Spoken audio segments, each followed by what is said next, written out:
Next is pascal law. अब ये Pascal law क्या बोलता है बच्चे लोग? पास्कल लॉ को समझने के लिए पहले मैं एक बहुत आसान तरीके से समझा देता हूं। मान लो कोई फ्लूइड अगर रेस्ट पे है, ठीक है, तो अगर कोई फ्लूइड रेस्ट पे है तो आप क्या बोल सकते हो?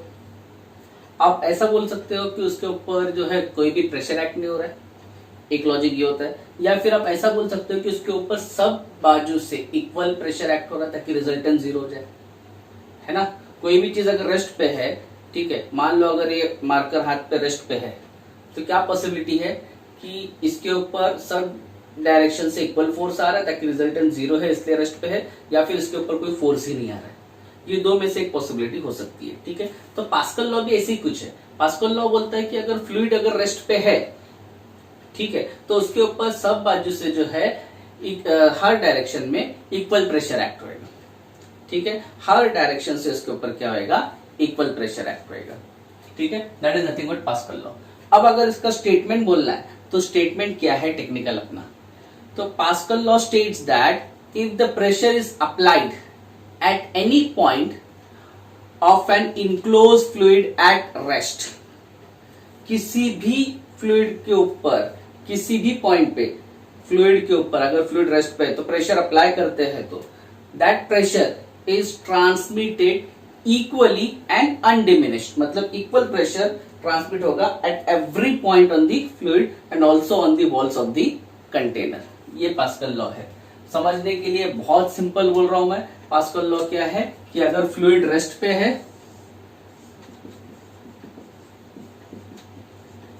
तो सब डायरेक्शन से इसके ऊपर जो प्रेशर होगा वो क्या होगा? सेम होगा।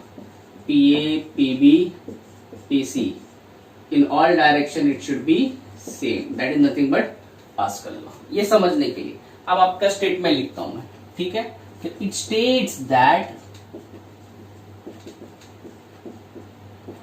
if the pressure is applied at any point, ठीक है, of an enclosed fluid at rest. If the pressure is applied at any point of an enclosed fluid at rest, then it is transmitted equally and undiminished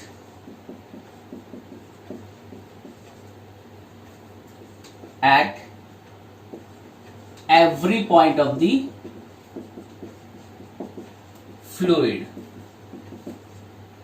and also on the walls of the container if the effect of gravity is neglected। नहीं तो gravity अगर neglect नहीं करेंगे तो gravity की वजह से force change होगा और फिर प्रेशर एक्ट होगा, सेम नहीं रहेगा, अनबैलेंस्ड है, ठीक है। तो ये क्या बोल रहा है कि अगर मैं किसी भी पॉइंट के ऊपर किसी फ्लूइड को जो इनक्लोज है और रेस्ट पे है उसके ऊपर अगर प्रेशर अप्लाई करूं तो वो प्रेशर जो है सब जगह पे इक्वली ट्रांसमिट हो जाएगा, हर पॉइंट पे फ्लूइड के अंदर इक्वली ट्रांसमिट हो जाएगा। और अगर फ्लूइड किस कंटेनर में है तो उसके वॉल्स के ऊपर भी इक्वली ट्रांसमिट हो जाएगा, ठीक है। That is nothing but Pascal law. It states that if the pressure is applied at any point of an enclose fluid at rest then it is transmitted equally and undiminished at every point of the fluid and also on the walls of the container if the effect of gravity is neglected। ये Pascal law है बच्चा लोग। समझने के लिए मैंने side में बनाया है। For understanding it is very simple कि अगर फ्लूइड एट रेस्ट पे है तो उसके ऊपर किधर भी कोई भी डायरेक्शन ले लो, हर डायरेक्शन में प्रेशर क्या होगा? उसका सेम होगा। That is nothing but Pascal law. अभी पास्कल लॉ है ना, बहुत इंपॉर्टेंट है। पास्कल लॉ की बहुत सारे एप्लीकेशन है जो डे टू डे इंडस्ट्री में यूज होते हैं। अब इसमें हमको अपने सिलेबस में दो एप्लीकेशन देखने हैं, ठीक है। एक हमको देखना है हाइड्रोलिक लिफ्ट और एक देखना है अपने को हाइड्रोलिक ब्रेक। ठीक है, तो ये पास्कल लॉ है। ऑलराइट, तो अभी हम लोग इसके एप्लीकेशन देखते हैं।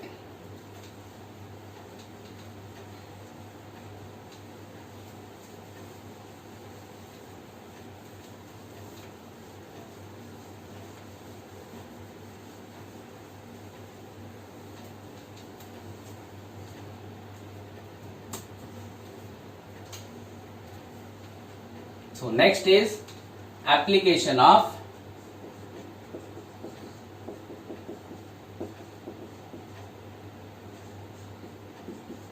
Pascal law. पास्कल लॉ है, इसका हमको क्या देखना है, एप्लीकेशन देखना है। ठीक है, तो क्या एप्लीकेशन है पास्कल लॉ का? सबसे पहला एप्लीकेशन, जैसे कि मैंने बोला, कहां यूज होता है, हाइड्रोलिक लिफ्ट में यूज होता है। ठीक है, so very first application is hydraulic lift.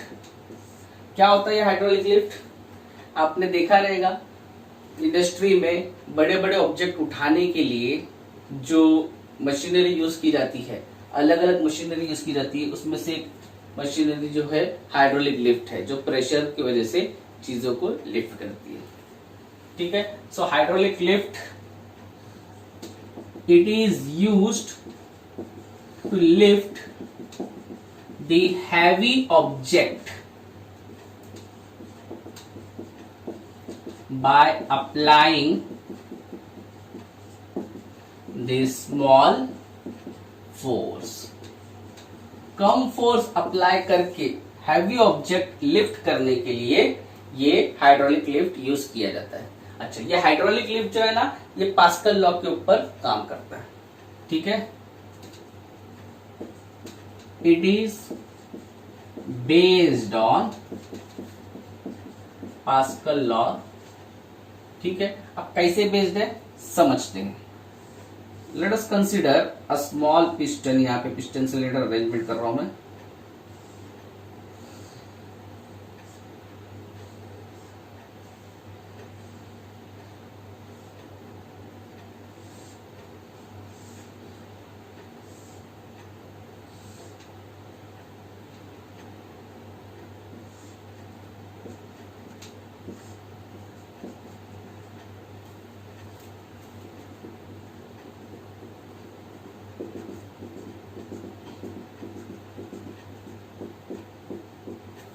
Now see, अब ये जो डायग्राम बनाया मैंने, इस डायग्राम में क्या है चलो, इस डायग्राम में एक टैंक है जिसके अंदर फ्लूइड फिल है। ठीक है, और इसके अंदर दो पिस्टन है। पिस्टन, यहाँ का पिस्टन S1 बोलते हैं और यहाँ का पिस्टन S2 बोलते हैं। ठीक है, so figure shows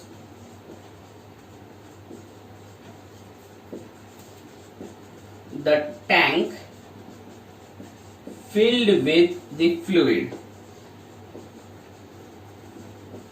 and having two pistons S1 and S2। ठीक है, दो पिस्टन है S1 और S2। अब अगर आप थोड़ा ध्यान दोगे तो आपको दिख रहा है S1 छोटा है और S2 क्या है, बड़ा है। The piston S1 is small having area A1। इसका एरिया हम बोल देते हैं A1 है। While the piston S2 is large and having area A2। ये पिस्टन S2 है, ये बड़ा है और इसका एरिया मैं बोल देता हूं कितना है, A2 है। ठीक है, अब अगर मैं एक छोटा सा फोर्स अप्लाई करूं, क्योंकि इसका एरिया छोटा है, छोटा सा फोर्स अप्लाई करता हूं, तो if a small force F1 is applied on the piston S1, then the pressure P is equal to, pressure क्या होता है, फोर्स अपॉन एरिया, तो F1 upon A1 is created. ठीक है, यहां पे क्या क्रिएट होगा, प्रेशर क्रिएट होगा F upon A. This pressure, ये जो प्रेशर है ना, ये यहां पे डेवलप हो गया। अब ये प्रेशर क्या होगा, ट्रांसमिट होगा इक्वली और अनडिमिनिश्ड, कहां पे, जो बड़ा टैंक दिख रहा है, बड़ा पिस्टन दिख रहा है, उसकी तरफ। This pressure is transmitted undiminished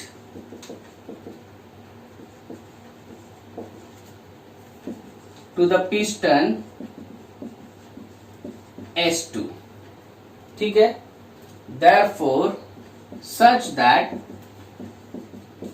pressure remains same, क्योंकि पास्कल लॉ बोलता है प्रेशर सेम रहेगा ना, तो P will be F2 upon A2 हो जाएगा। ठीक है, तो अब ये P F1 अपॉन A1 भी है, P F2 अपॉन A2 भी है, तो मैं ऐसा बोल सकता हूं F2 upon A2 is equal to F1 upon A1, let say P1 P2। ठीक है, क्यों, क्योंकि मुझे पता है प्रेशर जो है सेम है। तो यहां से F2 क्या हो जाएगा, it will be F1 into A2 by A1। अब मेरे को पता है A2 जो है बड़ा है A1 से, A2 बड़ा है, न्यूमरेटर बड़ा है, ये डिनोमिनेटर छोटा है, तो ऑब्वियसली फ्रैक्शन ग्रेटर देन 1 आएगा। तो छोटा फोर्स अप्लाई करने से, ये ग्रेटर देन 1 का मल्टीप्लाई करने से F2 क्या हो रहा है, बड़ा हो रहा है। ठीक है, यही तो कंसेप्ट है बच्चा लोग, यही मेन समझना है कि देखो प्रेशर दोनों जगह पे क्या रहेगा, पास्कल लॉ के हिसाब से सेम रहेगा। यहाँ पे मैंने छोटा एरिया था इसलिए छोटा फोर्स अप्लाई किया, प्रेशर डेवलप हो गया। अब सेम प्रेशर अगर डेवलप करना है बड़े एरिया पे, तो क्या डेवलप करना पड़ेगा, बड़ा फोर्स डेवलप करना पड़ेगा, such that F2 upon A2 और F1 upon A1 should be same, ताकि प्रेशर क्या हो जाए, सेम हो जाए। ठीक है, यहाँ का एरिया छोटा था, मैंने फोर्स भी छोटा लगाया था। यहाँ का एरिया ज्यादा है, तो यहाँ पे सेम प्रेशर के लिए फोर्स क्या क्रिएट होगा, ज्यादा क्रिएट होगा। ठीक है, तो F2 ज्यादा डेवलप हो जाएगा। तो यहाँ पे अगर कोई हैवी ऑब्जेक्ट अगर है, तो उसको मैं इजीली अभी लिफ्ट कर सकता हूं, यहाँ पे छोटा सा फोर्स अप्लाई करके। छोटा फोर्स अप्लाई किया, हैवी ऑब्जेक्ट लिफ्ट किया, that is nothing but hydraulic lift. Thus the object of heavy force F2 is lifted by applying this small force F1। This is nothing but hydraulic lift। देख लो, बहुत ही simple है। काय के लिए use होता है, to lift the object by applying the small force. किसके ऊपर बेस्ड है, पास्कल लॉ पे बेस्ड है।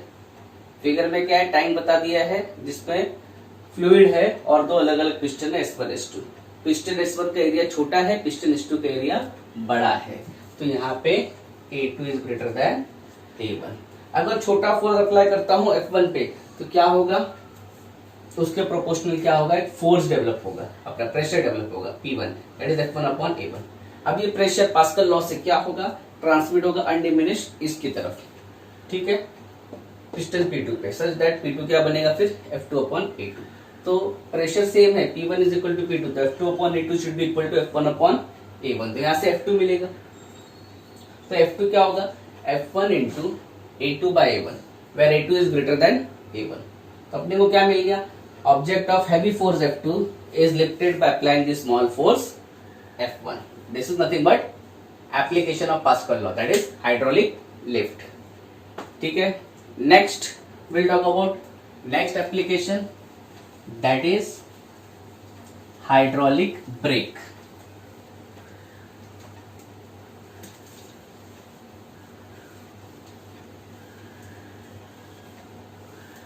हाइड्रोलिक ब्रेक जो है बच्चा लोग, ये भी जो है सेम प्रिंसिपल पे ही काम करता है, कुछ अलग नहीं है।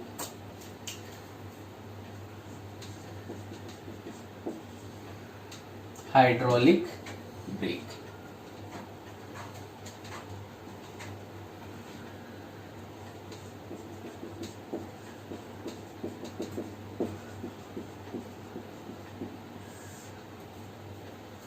ठीक है। अच्छा, हाइड्रोलिक ब्रेक्स के लिए मैं आपको डायग्राम बताता हूं।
देखो ये जो है ना, ये सिलेंडर्स है, ये हाइड्रोलिक ब्रेक्स व्हीकल्स में यूज किया जाता है बच्चा लोग, ठीक है। 4 व्हीलर जो व्हीकल होती है उसमें यूज किया जाता है।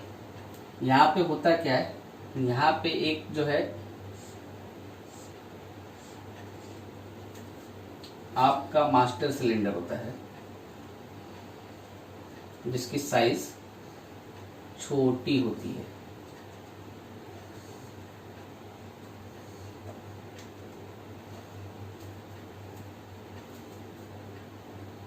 ठीक है। इसको जो होता है पैडल कनेक्टेड होता है,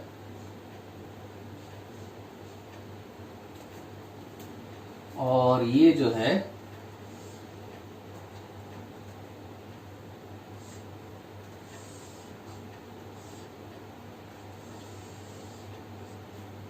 हाइड्रोलिक फोर्स एक्सर्ट करता है चारों सिलेंडर पे। कैसे देखो, थोड़ा बड़ा बनाते हैं।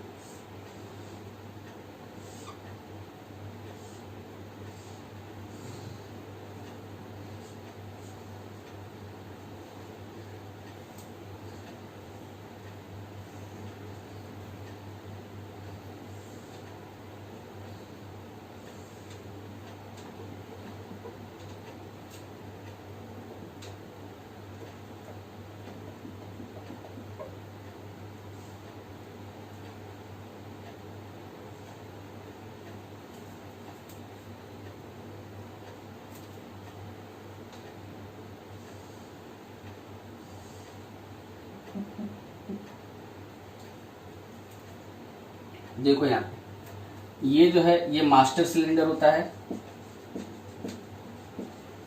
ये स्लेव होते हैं, स्लेव सिलेंडर, ये भी स्लेव सिलेंडर जो बेसिकली व्हील्स होते हैं उस पर कनेक्टेड होते हैं। This is also slave cylinder. ये जो होता है ये भी बच्चे लोग स्लेव सिलेंडर होता है, ठीक है। और यहाँ पे जो होता है पेडल होता है। अब होगा क्या, लेट्स से मास्टर सिलेंडर का एरिया A1 है और स्लेव्स का एरिया A2 है।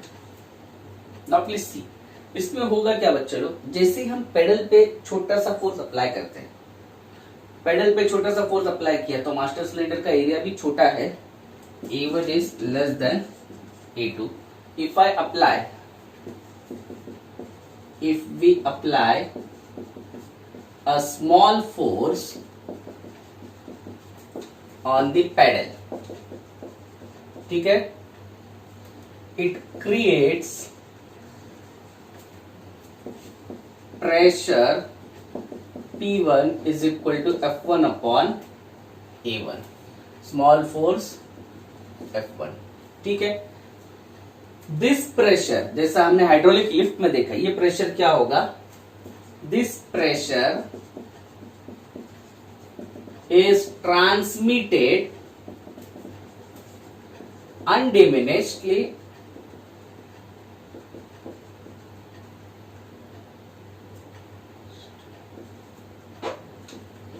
to the slave cylinder, having area A2, ठीक है। तो स्लेब सिलेंडर्स पे ट्रांसमिट होगा, thereby creating pressure P2 is equal to F2 upon A2। Again बच्चा लोग आपको पता है P1 is equal to P2 by Pascal law, ठीक है। अगर पास्कल लॉ से P1 P2 इक्वल है तो फिर से F1 upon A1 is equal to F2 upon A2, या F2 will be A2 upon A1 into F1। तो छोटा पेडल पे फोर्स अप्लाई करने से लार्ज फोर्स जो है ना स्लेब सिलेंडर्स पे डेवलप होती है, और ये जो फोर्स है, ठीक है, ये क्या करता है, फ्रिक्शनल पैड्स को, जो रोटेटिंग ड्रम्स होते हैं व्हील के, उनके ऊपर जाके चिपका देता है, जिसकी वजह से जो व्हील्स होते हैं उनका मोशन क्या हो जाता है, स्लो हो जाता है या रुक जाता है। This large force exerts friction pads towards the rotating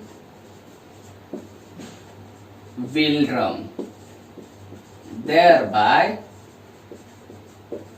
stops the motion of the vehicle. इस तरीके से क्या होता है, हाइड्रोलिक ब्रेक्स अप्लाई होता है, ठीक है बच्चा लोग। तो जैसा आपने प्रिंसिपल देखा हाइड्रोलिक लिफ्ट का, सेम प्रिंसिपल है, बस यहाँ पे एक मास्टर सिलेंडर होता है जिसको हम जो पेडल है ब्रेक अप्लाई करते हैं उससे कंट्रोल करते हैं, जिसका एरिया छोटा होता है। तो छोटा फोर्स अप्लाई करने से छोटा एरिया पे प्रेशर अच्छा खासा क्रिएट हो जाता है, और यही प्रेशर अनडिमिनिश्डली जब ट्रांसफर होता है बड़े एरिया पे, तो उसको सेम प्रेशर मेंटेन करने के लिए बड़ा फोर्स डेवलप करना पड़ता है। तो ज्यादा फोर्स डेवलप होता है, जिसकी वजह से जो रोटेटिंग ड्रम होता है उसको फ्रिक्शन पैड जाके चिपक जाएगा, और फिर वो जो मोशन है अल्टीमेटली हॉल्ट पे आ जाएगा, ठीक है। तो ये हाइड्रोलिक ब्रेक्स है, ये भी किस प्रिंसिपल पे काम करता है बच्चा लोग, पास्कल लॉ पे। पास्कल लॉ बहुत सिंपल है, उसका एक ही कंसेप्ट है। क्या कंसेप्ट है पास्कल लॉ का, कि प्रेशर अगर मैं किसी भी पॉइंट पे अप्लाई करूं, फ्लूइड रेस्ट पे है तो वो इक्वली सब जगह पे क्या होना चाहिए, ट्रांसमिट होना चाहिए। तो यही प्रिंसिपल के साथ हमने क्या किए, दो एप्लीकेशन देखी, एक हाइड्रोलिक लिफ्ट देखा और एक हाइड्रोलिक ब्रेक देखा। दोनों में कंसेप्ट सेम है, छोटे जगह पे छोटे एरिया पे छोटा फोर्स अप्लाई करो, बड़े एरिया पे बड़ा फोर्स डेवलप होगा प्रेशर सेम मेंटेन करने के लिए। That is nothing but Pascal law, ठीक है। Next is now measurement of pressure. Pressure कैसे मेजर किया जाता है, प्रेशर में क्या क्या होता है ये तो देखा, अब ये प्रेशर मेजर कैसे होगा इसकी बात कर दी, ठीक है।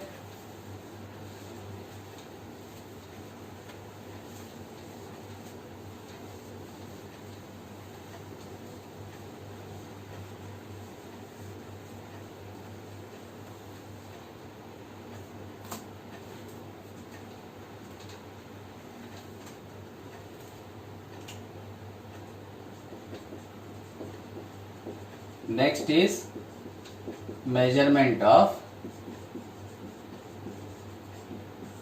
प्रेशर। बच्चा लोग प्रेशर मेजर करने के लिए जो डिवाइस यूज होता है उसको क्या बोलते हैं पता है, उसको प्रेशर मीटर बोलते हैं, प्रेशर गेज बोलते हैं, या वैक्यूम गेज बोलते हैं। The devices used to measure the pressure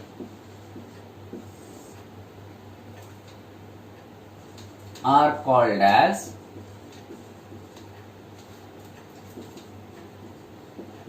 pressure meter, ठीक है। इसके अलावा इसको वैक्यूम मीटर, ठीक है, या फिर गेज मीटर भी बोला जाता है। और so the device used to measure the pressure are called as pressure meter और vacuum meter और gauge meter, इसमें से कुछ भी बोल सकते हैं। अभी बहुत सारे डिवाइस आते हैं जो मैकेनिकल डिवाइस जो प्रेशर मेजरमेंट के लिए आता है उसको बोला जाता है बैरोमीटर, मर्क्यूरी बैरोमीटर। तो अपने को वही पढ़ना है अभी।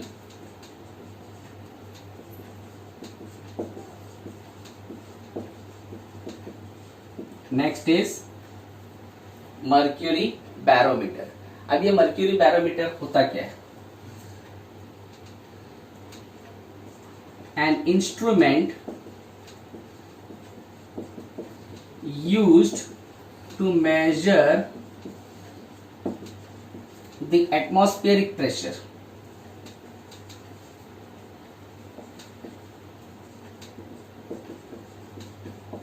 is called as barometer.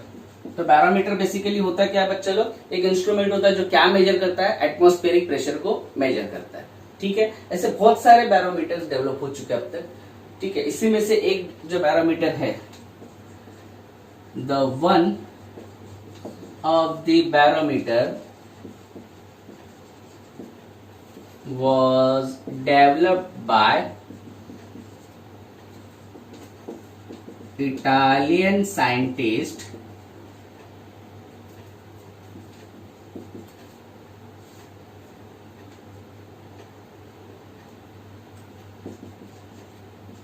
टॉरिसिली। ठीक है, उसी में से एक जो बैरोमीटर है वो एक इटालियन साइंटिस्ट ने डेवलप किया था जिसका नाम है टॉरिसिली। अब इस बैरोमीटर में है क्या, उसके बारे में बात करते हैं।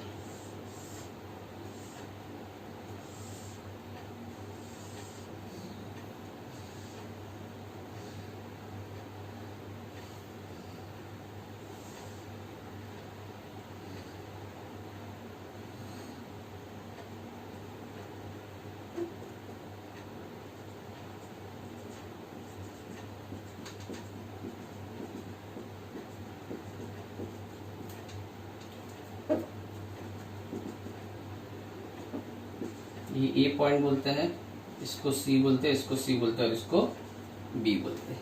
ठीक, तो बैरोमीटर ये बनता कैसे है? तो वेरी फर्स्ट थिंग, इसमें क्या होता है बच्चे लोग?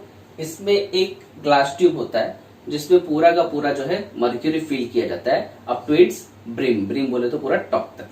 ठीक है, और फिर इसको क्या किया जाता है? सडनली इन्वर्ट किया जाता है एक डिस्क के अंदर। उस डिस्क के अंदर भी क्या होगा? ये डिस्क है, उस डिस्क के अंदर भी क्या होगा?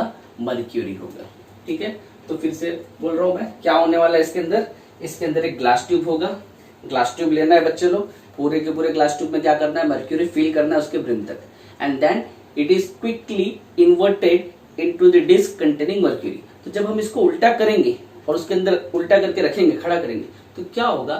थोड़ा सा जो मर्क्यूरी है वो नीचे गिर जाएगा डिस्क के अंदर। ठीक है, स्पिल हो जाएगा।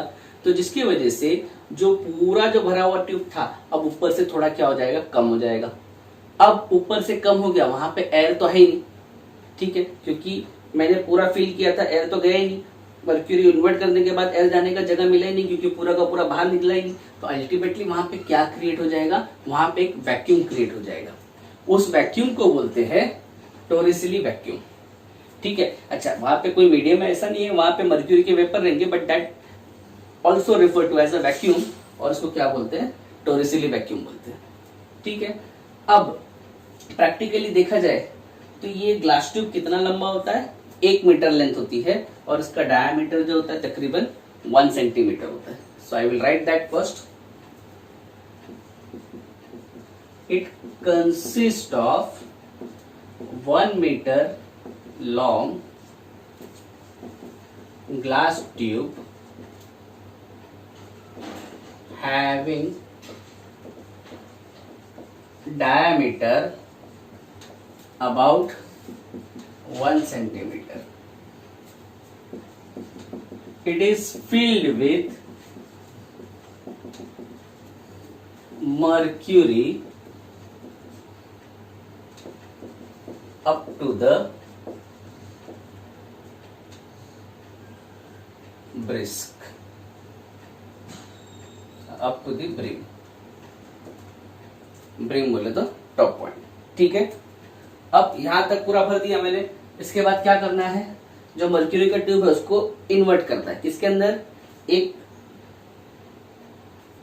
डिस्क के अंदर, जिसमें भी क्या है? मर्क्यूरी है। ठीक है, so it is then inverted into the disk containing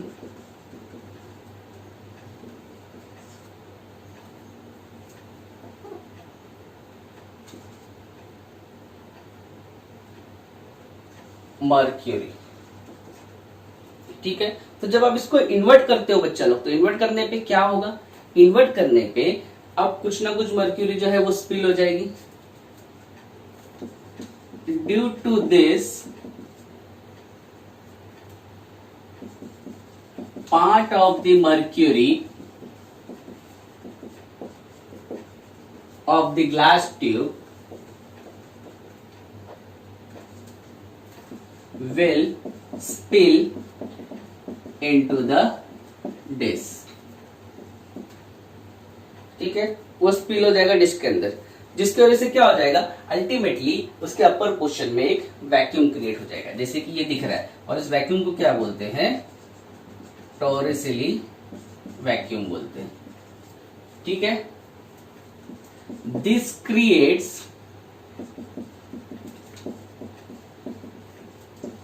vacuum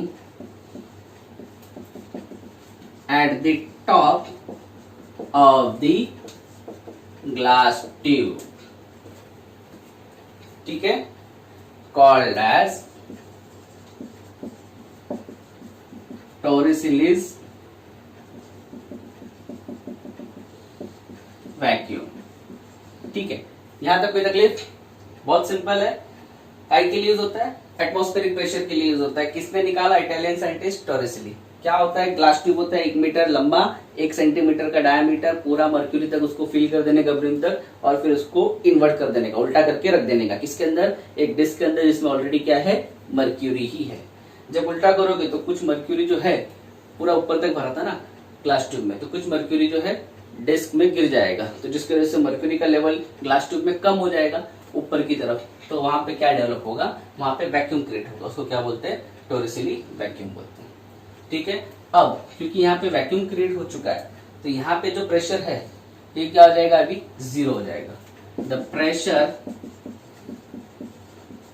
eight point A is 0, that is PA is equal to 0 हो गया। सही है।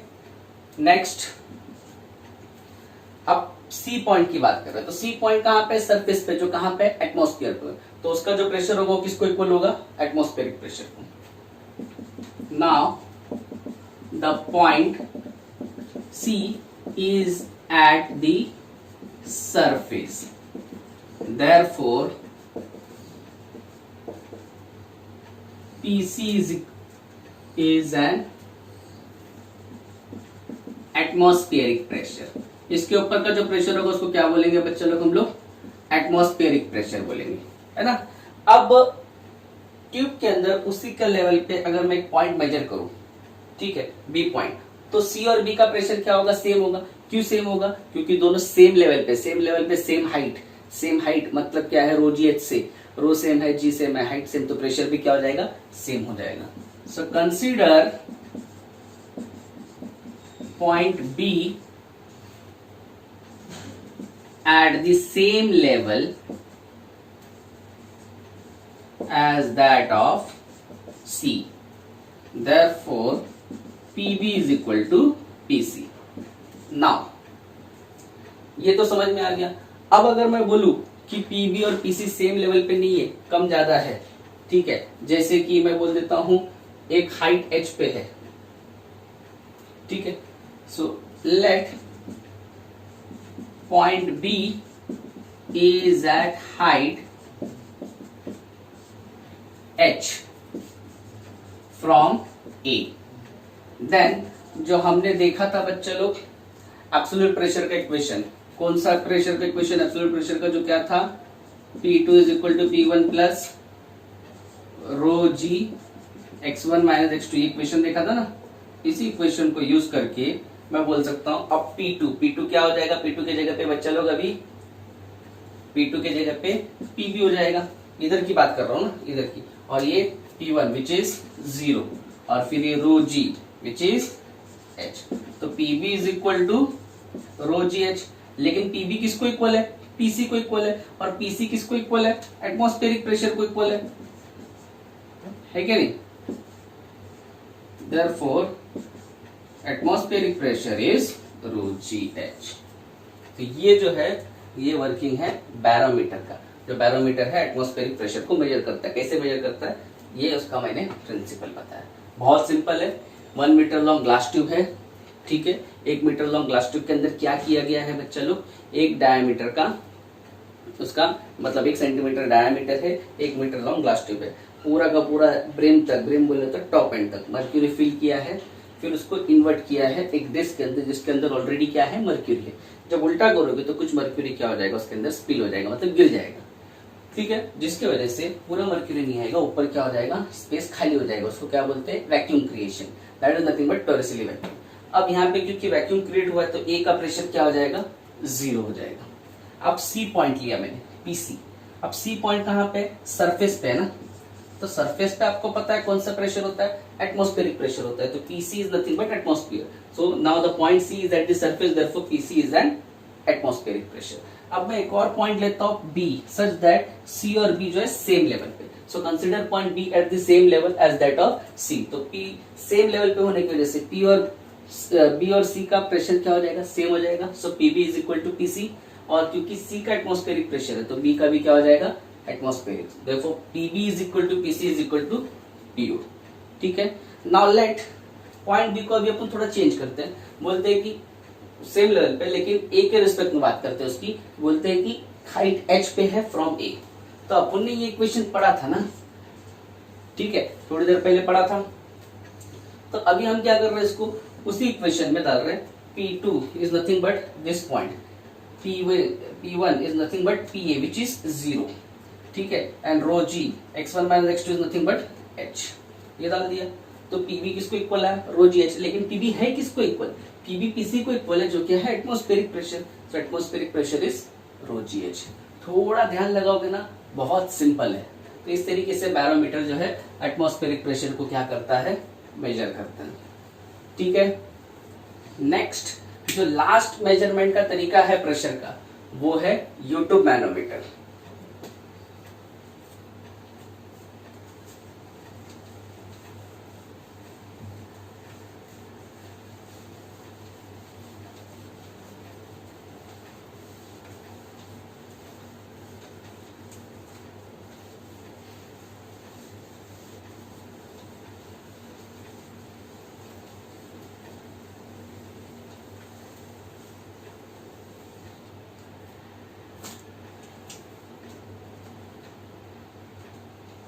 तो नेक्स्ट प्रेशर मेजरमेंट जो है, that method is called as, बच्चा लोग, यूट्यूब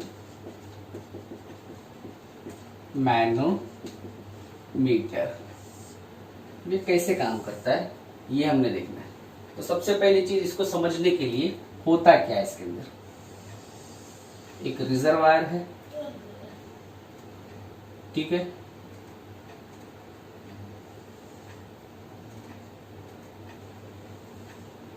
और ये यूट्यूब है।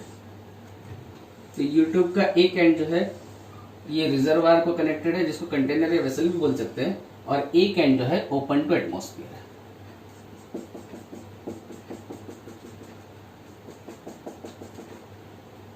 इस पॉइंट को ए बोलता हूं, इस पॉइंट को बी बोलता हूं, इसको सी और इसको डी। इसके अंदर फ्लूइड है जो मुझे क्या करना है, जिसका प्रेशर मेजर करना है, ठीक है। Now please see, U tube manometer की बात कर रहा हूं। It consist of U tube whose one arm. ये यूट्यूब है बच्चा लोग, और इसके जो साइड्स होते हैं इसको क्या बोलते हैं? आर्म्स बोलते हैं, ठीक है। ये भी क्या है? आर्म है। तो it consist of U tube whose one arm is connected to vessel या फिर container. One arm is connected to vessel और container, while other arm is open to atmosphere. देखो ये दूसरा जो है ओपन टू एटमॉस्फियर है ना, सही है। अब इसके अलावा इसमें क्या लगता है, इसमें हमको जरूरत पड़ती है एक लो डेंसिटी फ्लूइड की, ताकि जिसकी वजह से प्रेशर डिफरेंस जो है दोनों आर्म्स में एक ज्यादा डिफरेंस क्रिएट हो और विजिबल हो प्रेशर, ठीक है। So it requires low density liquid like water or kerosene to have large difference in the level of liquid in two limbs।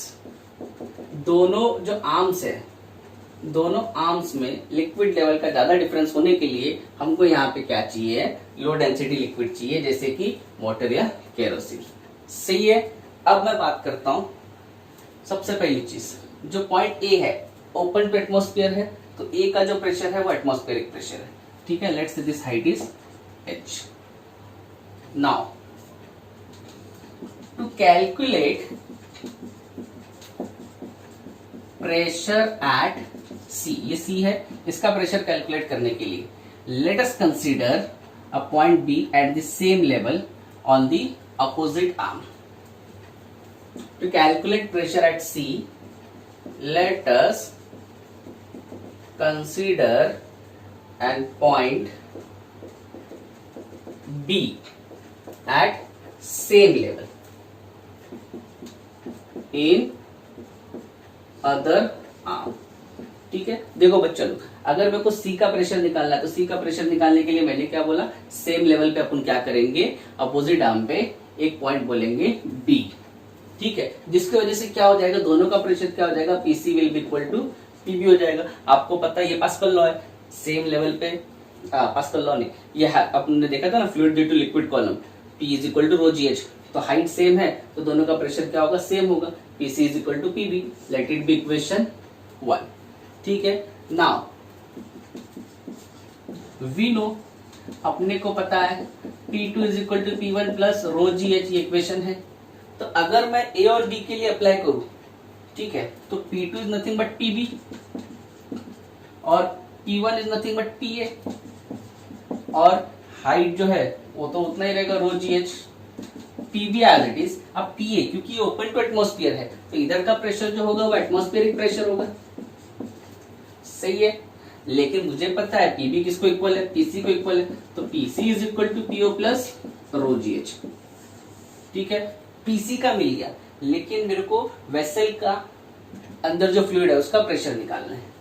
The pressure at point D is same as pressure at point C by Pascal law. अब ये fluid यहां से यहां तक ही जा रहा है, मतलब रेस्ट पे है, रेस्ट पे या स्टैटिक है, इसलिए इसके हर जगह पे प्रेशर क्या होगा, सेम होगा, जो इधर है वही इधर होगा। तो PD will be PO plus rho ji H. इस तरीके से जो यूट्यूब मैनोमीटर है वो प्रेशर कैलकुलेट करता है। बहुत ही सिंपल है बच्चा लोग, फिर से बोल रहा हूं, यूट्यूब के अंदर क्या होता है, यूट्यूब मैनोमीटर बोला तो यूट्यूब बोले तो क्या, एक यू शेप का ट्यूब होगा, ठीक है। उसके दो साइड्स होंगे, एक साइड में रिजर्वायर कनेक्ट करो मतलब वेसल कनेक्ट करो, और एक साइड क्या है, ओपन टू एटमॉस्फेयर, ठीक है। ये जो दो साइड्स होते हैं, दो साइड्स को क्या बोला जाता है बच्चे लोग, आर्म्स बोला जाता है। तो ये आर्म्स है, तो एक आर्म वेसल को कनेक्ट किया और एक आर्म ओपन टू एटमॉस्फेयर, ठीक है। फिर इसके अंदर ये जो लिक्विड दिख रहा है ना, ये क्या है, लो डेंसिटी लिक्विड है, वाटर या केरोसिन। काहे के लिए चाहिए वो, large difference in the level of liquid in two arms के लिए चाहिए। अब अगर मेरे को सी का प्रेशर निकालना है तो सी के लिए मैं क्या बोलूंगा, सी क्यों लिया मैंने, क्योंकि इंटरमीडिएट पॉइंट है, देखो ये है ना, लेयर पे पॉइंट है, दोनों का जो है इंटरफेस पे पॉइंट है। तो सी के अगर प्रेशर की बात कर रहा हूँ, सी का निकालना है तो हम बोलेंगे सेम लेवल पे एक point low be opposite arm में, उसका और इसका प्रेशर सेम रहेगा। क्यों सेम रहेगा, हाइट सेम तो pressure same. So to calculate pressure at sea, let us consider an point B at the same level in another arm. Therefore PC will be equal to PB. सही है. अब ये open atmosphere है और इसकी height h है इधर से. तो अब मैं बोलूंगा मुझे पता है P2 is equal to P1 plus rho ji H. तो P2 के बदले ये P2 हो गया PB और ये P1 हो गया और ये रो जी एच हो गया. So P2 will be PB, P1 will be PA और rho ji h as it is. अब PA यहाँ का प्रेशर है ना, P1 इज PA, यहाँ का प्रेशर एटमॉस्फेयर का प्रेशर है तो PO लिख दिया. और PB किसको इक्वल है PC, तो PC is equal to PO plus rho ji H हो गया. अब दूसरी चीज मुझे पता है ये जो C का प्रेशर है वही D का प्रेशर है. क्यों? क्योंकि ये जो फ्लूइड है इसके आगे नहीं जा रहा है ना, मतलब ये रेस्ट पे हो गया. रेस्ट पे हो गया तो पास्कल लॉ आ गया. पास्कल लॉ बोलता है रेस्ट पे है तो हर पॉइंट के ऊपर प्रेशर क्या रहेगा, सेम रहेगा. तो जो C का प्रेशर है वही D का प्रेशर रहेगा. ठीक है, इस तरीके से ये यूट्यूब मैनोमीटर प्रेशर मेजरमेंट के लिए काम आता है. ठीक है, तो यहां तक हमने जो देखा ये सब किसके टॉपिक्स थे बच्चा लोग, प्रेशर के टॉपिक्स थे. तो मैकेनिकल प्रॉपर्टीज ऑफ फ्लूइड में अब तक हम क्या क्या देख चुके हैं. सबसे पहले पार्ट में हमने क्या देखा था, फ्लूइड के बारे में बात की थी. बेसिक फ्लूइड क्या होता है, उसकी प्रॉपर्टीज क्या है. फिर मैंने बोला था 3 पार्ट है पूरे चैप्टर में. एक है प्रेशर, दूसरा सरफेस टेंशन, तीसरा विस्कोसिटी. अब हमने किसका टॉपिक देख लिया, सारा का सारा प्रेशर देख लिया. ठीक है, थोड़ा सा ध्यान लगाएंगे ना, बहुत सारी चीजें है ना अपने आप आपको समझ में आ जाएगी. ठीक है, ध्यान से वीडियोस को देखना, थोड़ा भी गड़बड़ मत करना.